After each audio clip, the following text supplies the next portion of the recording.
Students, we discuss rule of differentiation in this video. If f of z and g of z be complex differentiable function in a domain D, then their sum, product and quotient provided g of z is not equal to 0 are also differentiable. Means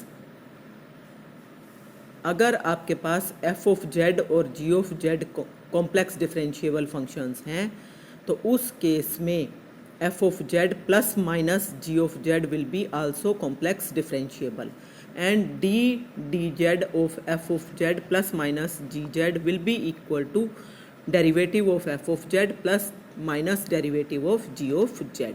And if c is a constant, then c times f of z is also differentiable and derivative of c of fz with respect to z is equal to c times derivative of f of z.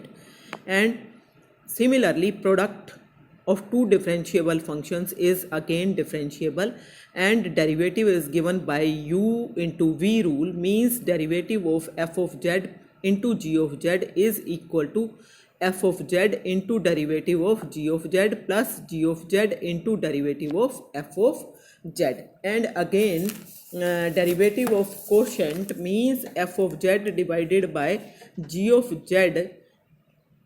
This is given by u by v rule and this is g of z का whole square into derivative of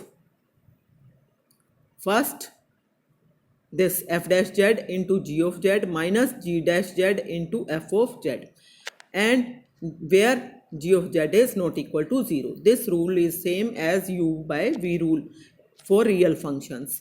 And again, if f of z is equal to capital f of g of z, मान लो function इस तरह का है कि वो वापस किसी और फंक्शन का फंक्शन है, तो उस केस में डेरिवेटिव कैसे निकालोगे? Then derivative of f of z is given by, पहले आप इस कैपिटल f का पूरा डेरिवेटिव लोगे means f dash g z लोगे, देन g का डेरिवेटिव लोगे with respect to z means g dash z. और फिर अगर if f w is a function of f of z and z is equal to f inverse w, and the relation between dw dz and dz dw is then given by dw dz is equal to reciprocal of dz by dw. ठीक है. And if z is a function of t and w is a function of t, means z is equal to f of t and w is equal to g of t, where t is a parameter, then chain rule use कर सकते हैं. dw by dz is given by dw by dt divided by dz by dt, means this is equal to g dash t divided by f dash t. तो इन सारे rules को use करते हुए अब आप क्वेश्चंस कर सकते हो. Using rules of differentiation find the derivative of cos square 2z plus 3 iota. तो ये यहाँ पे आपके पास जो सिंपल कोस तो है नहीं, कोस स्क्वायर है और फिर उसके अंदर भी z का एक फंक्शन गिवन है. तो सबसे पहले आपके पास क्या आ जाएगा? d by d z of cos square 2z 3 plus iota की वैल्यू आप कैसे निकालोगे? सबसे पहले आप इसकी डेरिवेटिव लोगे तो कोस स्क्वायर का ये 2 पावर आगे आ जाएगी, तो 2 आगे आ गया और कोस ऑफ पूरा यही 2z प्लस 3 आयोटा, साथ में derivative of this cos 2z plus 3 iota, यही आएगा ना. फिर ये फर्स्ट ये वाला तो एज इट इज रहेगा. अब इसका डेरिवेटिव आपको लेना है तो कोस का क्या होता है? Minus sine. तो ये हो जाएगा minus sine of 2z plus 3 iota, लेकिन ये खाली z तो है नहीं तो इसका डेरिवेटिव भी आएगा. तो d by d z of 2z plus 3 iota. फिर यहाँ तक आपका सारा सेम चलेगा, मल्टीप्लाई कर लो और इसकी वैल्यू आपकी आ जाएगी. अब 2z का डेरिवेटिव 2 आया और 3 आयोटा कॉन्स्टेंट है उसका 0 आया, तो this will be equal to 2. तो इस 2 को और इस 2 को मल्टीप्लाई करके और ये वाला माइनस, तो ये आपका -4 आया है. और cos of 2z plus 3 iota into this sine of 3z plus 3 iota. तो इस तरह से आपके पास आएगा. सेकेंड पार्ट देखो, अगर f ऑफ z इस तरह का है z minus 3 iota whole to the power 4z plus 2, means function की पावर में फंक्शन है, तो लॉगरिथम लेना पड़ेगा आपको जैसे आप पहले रियल फंक्शंस में लेते रहे हो. तो लॉगरिथम ले लो. Logarithm of f of z is equal to, ये आ जाएगा नीचे, means 4z plus 2 into logarithm of z minus 3 iota. Logarithm of m to the power n वाला रूल लगा दिया है हमने. ठीक है. तो मीन्स एफ ऑफ जेड जो है वो आपका बन गया इस केस में ई टू दी पावर, लॉगरिथम को हटा दिया है, अगर लॉगरिथम नहीं हटाते तो भी काम चल सकता था, डायरेक्ट यहाँ से डेरिवेटिव लेने के बाद इस दोनों साइड पे, और तब भी आप कर सकते थे, उस तरीके से भी आपका क्वेश्चन हो सकता है। और नहीं तो लॉगरिथम हटा के इस सारे को ई की पावर में ले जाओ तो ये ई की पावर में पूरा ये वाला फंक्शन आ गया।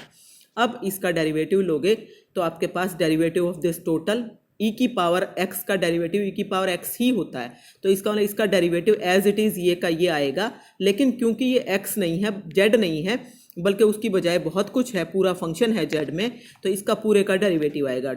तो d by d z of 4z plus 2 into logarithm of Z minus 3 iota. तो इस तरह से आपके पास आ जाएगा। And this is e to the power this total 4z plus 2 into logarithm of Z minus 3 iota. और इसका डेरिवेटिव कैसे लोगे? u इंटू वी के फॉर्मूला से लोगे ना, दो फंक्शंस का प्रोडक्ट है, तो इसलिए first function as it is आ गया 4z plus 2 into derivative of second, means इसका डेरिवेटिव लॉगरिथम वाला फंक्शन है तो 1 बाय जेड माइनस 3 आयोटा आएगा, into derivative of Z minus 3 iota means 1 आएगा, एंड प्लस ये लॉगरिथम वाला function second function as it is derivative of first, तो second function है logarithm of Z minus 3 iota, और इस फर्स्ट का derivative 4 आएगा, 2 का डेरिवेटिव 0 होगा, कांस्टेंट है, so 4 into logarithm of Z minus 3 iota, and this is z minus 3 iota to the power 4z plus 2, and this is equal to, ये किस तरीके से आया है, इसको लॉगरिथम की पावर में ले गए वापस, ठीक है ना, और फिर लॉगरिथम और ई कैंसल आउट हो गए, तो आपका ये आएगा z minus 3 iota whole to the power 4z plus 2, and यहाँ से 4z plus 2 divided by Z minus 3 iota, and ये एज इट इज़ है 4 plus logarithm z minus 3 iota. तो ये आपके पास आंसर आ जाएगा, इसको अंदर मल्टीप्लाई कर लो दोनों फैक्टर से, and this will be the answer. Next देखो क्या है, geometrical interpretation of the derivative. Let w is equal to f of z be the single valued function defined in the complex plane z. ये हम पहले भी कर चुके हैं कि डेरिवेटिव सिर्फ तभी डिफाइन होगा जब ये फंक्शन सिंगल वैल्यूड होगा। Let z naught be a point p in the z plane and w naught equal to f of z naught be its image, और उसको किससे डिनोट कर रहे हैं? p डैश से, किसमें? w प्लेन में। तो उस केस में the point z naught maps into only one point w naught. If we give z naught an increment, z naught को इंक्रीमेंट दे दिया delta z, we obtain the point q. This point has image q dash in w plane. तो किस तरीके से? ये देखो, ये z प्लेन है और ये आपके पास है w प्लेन। तो उस केस में आपके पास ये वाला जो पॉइंट था, ये तो p पॉइंट लिया आपने z नोट, ठीक है, और ये इंक्रीमेंट दे दी उसको डेल्टा z, तो ये बन गया q पॉइंट z प्लेन में। इस p पॉइंट जो कि z नोट को डिनोट कर रहा है, इसकी इमेज ये है आपके पास p डैश, जिसको कि हम w नोट से डिनोट कर रहे हैं, that is f of z note. और सपोज इस q की इमेज जो है वो है q डैश, ठीक है। तो उस पर्टिकुलर केस में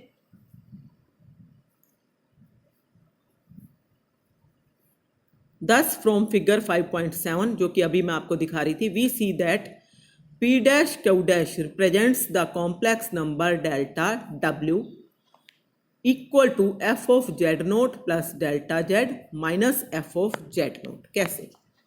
एक्चुअली ये आपके पास z नोट पॉइंट था, आपने डेल्टा z इंक्रीमेंट दी तो ये कौन सा पॉइंट बन गया? z note plus delta z, ये वाला पॉइंट बना ना। इसकी इमेज जो है वो ये q डैश है, मतलब ये इमेज है f of z note plus delta z की। उसको मैंने डिनोट कर लिया w note plus delta w से, ठीक, ये आपका w नोट था। तो उस पर्टिकुलर केस में ये जो डेल्टा w है, ये वाली वैल्यू, ये डेल्टा w बनेगी ना भाई, उस पर्टिकुलर केस में, क्योंकि देखो अगर आप ट्रायंगल भी लगाते हो तो इसको इसमें ऐड करो तो ये आपका आता है, ठीक है। अब उसी तरीके से अगर आप लो, अगर मैं इसमें इसको ऐड करूं तो ये वाला आता है ना, तो इट मीन्स आपके पास एक्चुअली ये वाला जो डिस्टेंस है वो क्या आया, this minus this.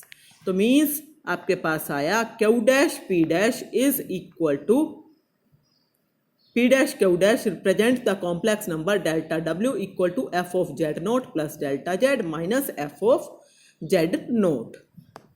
It follows that the derivative of z naught, if exist, is given by limit as, ये तो डेफिनेशन ही थी, delta z tending to 0 f of z naught plus delta z minus f of z naught divided by delta z. अब इसकी और इसकी जो difference है वो किससे रिप्रेजेंट हो रहा है, क्यू डैश पी डैश से। ये यहाँ पे गलत है, ये गलत है, पी डैश क्यू डैश नहीं आना चाहिए, ये आना चाहिए क्यू डैश पी डैश, ये गलत है।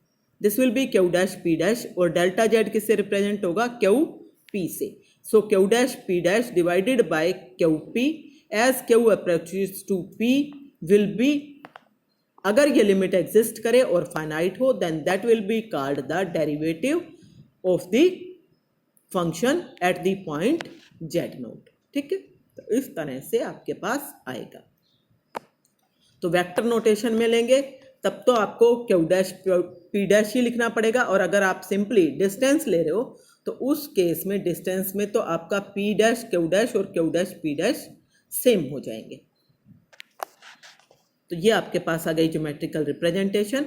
और अब आप एक्सरसाइज के क्वेश्चंस कुछ आपने ट्राई कर लिए होंगे।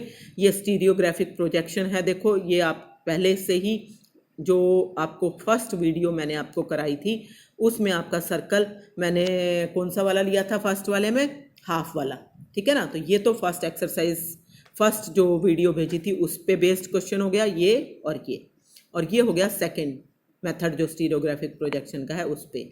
और ये वाला फिर से रेडियस 1 का है ना, तो ये भी सेकंड का हो गया। फिर ये रेडियस हाफ का है, ये फिर से फर्स्ट का हो गया। ये बिल्कुल ईजी क्वेश्चन है, कुछ भी नहीं है इसमें, ये सेकंड का है। और ये सारे क्वेश्चंस जो हैं आपने लिमिट और कॉन्टिन्यूटी की हेल्प से ट्राई करने हैं। अगर आपको कहीं पे भी कोई प्रॉब्लम आती है तो उस केस में आप अपने ग्रुप पे पूछ सकते हो, ठीक है। ओके।